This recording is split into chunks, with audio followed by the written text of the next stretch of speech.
here on ACC Network on Saturday night at 6 p.m. That's it. The number 1 team in the country is North Carolina. The number 2 team in the country is Boston College.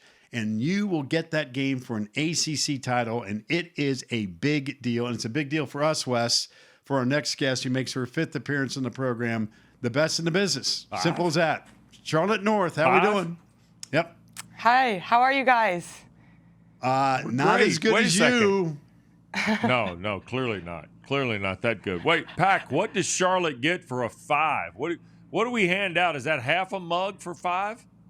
We do I think just half a throw with our lacrosse stick is what we get for 5. That's what we get. Just kind of like, all right. It's not a national championship throw, but it could be an ACC championship throw. Okay. That's what we got. Right. Maybe. We'll see Very how it true. goes. Charlotte, That's true. Charlotte, before we dig in here, Charlotte, we have to tell you about introducing you to 2 people who work with us here at ACC Network, right, Pack? I think we have to share with Charlotte how this worked, don't you? I'm ready. ahead. All right. We're in New Orleans at the Final Four, and we're getting ready to do a pregame show prior to the Final Four that afternoon. And it just so happens that your game with Virginia Tech is on ACC Network, right, prior to our show. So Mark and I are in this production area, and all of a sudden here comes Luke Hancock, Joel Berry, Carlos Boozer. All 3 most outstanding players or national champions in basketball, and they're like, what's that? I said, well, Packer says, well, right there, if you watch that girl number 8, that young lady right there is the best lacrosse player in women's lacrosse. They're like, no kidding. And about the time you go behind your head into the goal to score, and Luke Hancock's jaw drops. What in the world was that? So here you are bringing the sport to people, and you don't even know it. All right, so the impact you're having, not just at BC, not just in the ACC, but nationally. I know you don't think about it, but when we're sitting there and all of a sudden we tell somebody, hey, she's really, really good, and you do something like that, you don't have any idea it's happening. When do you find out you've impacted people? Because you clearly have. Well, I think, for starters, to have our game broadcasted on these amazing platforms is huge for the sport on the whole. And again, I think, just where the sport is right now is such a good place. It's so exciting. It's grown more than it has, in the past couple of years due to the coverage growth. And it's just so exciting. I mean, we've been playing here in Alumni Stadium. We've been fortunate enough to play in this incredible facility this year. And there have been moments where we've turned around and looked at the stands and just been blown away by the amount of support we've had. And we're so fortunate to have these great fans here. But we just take a moment to realize where the sport is at right now and how much more growth that it can have down the line. We're just so pumped for our team and for the sport as a whole. Charlotte, I want to brag about your team a second, because I know you come on here and we always tell you about how great you are, and you're like, okay, yeah, if it's a team game. I don't think that was ever more evident than what happened in South Bend this past week, because quite frankly, for your standard, what we expect out of you every single time you play is 4 goals, 5 goals, 6 goals, whatever. From a scoring standpoint, it was really kind of a quiet week for you, but, man, your teammates stepped up. And Cassidy goes nuts the other day, scores, a half dozen. And to me, that's always a sign of a great team. Yeah, you're a star. There's no doubt about that. But, man, the folks surrounding you, hey, you're going to go ahead and try to take Charlotte out of the game? Cool. Watch this. I'm up. Next lady up. Bam. Let's score. Let's play. I thought it was a great testament to your team, what you accomplished in South Bend in the ACC tournament. 100%, you're spot on. I mean, I'm playing with, like I said earlier, the greatest team, in women's lacrosse right now around me, and I see it every day in practice, and to see that come together on game day is incredible. I mean, we have the strongest midfielders in the country. We have, single-handedly, we have the best defense in the entire country, and same thing on the offensive end. I'm playing with 6 of the best attackers in the entire world, so I'm just lucky. They make my job easy. It's so much fun out there. You see us come together on game day and celebrate like crazy, and those are the moments that we work for all week long. And I'm just so fortunate to be on this special team. Okay, so you played Carolina in early March, and here we go again Saturday night. We all know where this is. It's 1 versus 2, not in the ACC, but nationally. So how has your team grown? How do you think they've grown in watching them play last week in South Bend? And does it have a different feel to it than the first meeting? Definitely. I mean, I think we've both grown throughout the season. You learn a lot, from when we played back in March, which was a great game. We learned a lot about ourselves after that game, moving forward into our next ACC play. But, it's playoff time now, and it feels a little different, and there's a lot on the line. And, we've been talking all week. We haven't had reached that ACC championship yet, and that's a huge goal of ours. And, we're going down there with one thing in mind, and it's to take that trophy home. You know what I'm excited about? I mean, obviously, the showdown, we got stars upon stars upon stars in this matchup. But the fact that, like I said, you were kind of quiet based on what we expect for Charlotte North, which tells me, like, man, you are asking for trouble for the next one because Charlotte's going to go nuts. Then you got Jamie Ortega, who I know you got a great deal of respect for. She had scored in 50 consecutive games, and she had her streak snapped. I'm thinking, oh, watch out. Jamie Ortega's going to go nuts, too. So it really is like the perfect storm, right? It's 1 versus 2. There's a competition, needless to say, but there's also a respect factor. Game kind of recognizes game here, doesn't it, in terms of what we're going to get Saturday night? Completely. They're a very talented team. They have depth at every position. They have incredible leaders in fifth years, that are, I respect so much. They're so talented. They've been leading the charge for so long. But, we're excited. This is, what we play for, what we come to Boston College for, to play in this big game on Saturday. So we're looking forward to it. They're a great team, but we're going to be prepared for everything that they throw at us.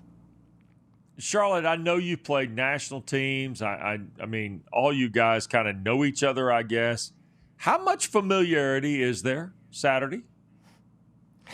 A good amount. I have so much respect for those players down in Chapel Hill. I mean, I've seen them compete at the highest level for so long. I've been lucky enough to play alongside them a few times on the national team.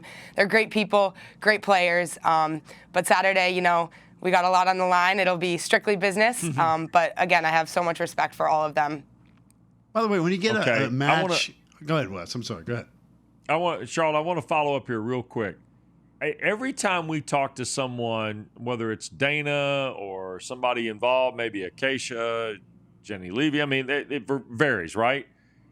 The word power comes out when they talk about you. Other players, I hear about speed, I hear about, agility, balance, things like that. But with you, the term that's most common is power. What does that mean to you? It's exciting. I mean, it's something that I pride myself on is my power in my game. I think power in my head relates to passion, and that's something that, I feed off of my teammates for, and just the love of the game out there. It's incredibly fun. And like I said in my last year here, I'm just trying to soak up every moment that I have with them out there. And when we're competing at the highest level and when we're putting it all together on game day, it's full of passion and it's full of power. So, that's what we like to do. It's what I like to do. And I think, that's when we have our most fun. We started our interviews today with another star up there at BC, old Luke Gold, playing baseball, and he's a big-time star. I asked him if he had any superstitions, Charlotte, and he said, the only thing I do is I chew the same type of gum. Trident gum out of the blue pack. He said he started doing it last year, got on a hot streak, and it stuck. All right, so I'm going to ask you the same question. From a superstition standpoint, anything come up with you, or you're just like, hey, man, let's go play. It doesn't matter. I have quite a few, actually. It's little things on game day that I like to do the same, have the same routine, have to eat the same thing before a game, have to listen to my specific songs before a game. But that's pretty much how it goes, and I like to get it done in a timely manner, pretty organized. But it's pretty superstitious on game day. All right, so what's the food? Turkey sandwich, nice and simple. No mayo, no mustard, no anything. Just turkey and cheese. Turkey. What kind of cheese? Cheddar. Doesn't matter. Cheddar. White bread. Cheddar, okay. Whole wheat. What are we doing on that? Whole wheat toasted. Whole wheat toast. Now we're getting specific. All right. Yeah. Now we're going getting places. Somewhere. Now we're going places. No pickle, no chips, just a turkey sandwich. Plain and simple. Yep. A little salt and pepper, or no, not even any of that. No. Yeah, all right. Yeah, waste of time. All right. How about music-wise? What songs are we listening to? I've never told anyone, so nobody knows what those songs are. But it's a specific secret playlist. I got the lineup right before the game, and then I'm ready to go. All right, so we can't get into that. All right, so turkey sandwich, toasted wheat, maybe some cheese if you're in the mood, and the magical playlist. And then you know what breaks loose. Yep. You know what? Here's the thing. The magical playlist intrigues me because we know you grew up in Dallas, right? I mean, so that opens that door. You spent your college career, started at Duke, finished at BC. That opens a whole nother door.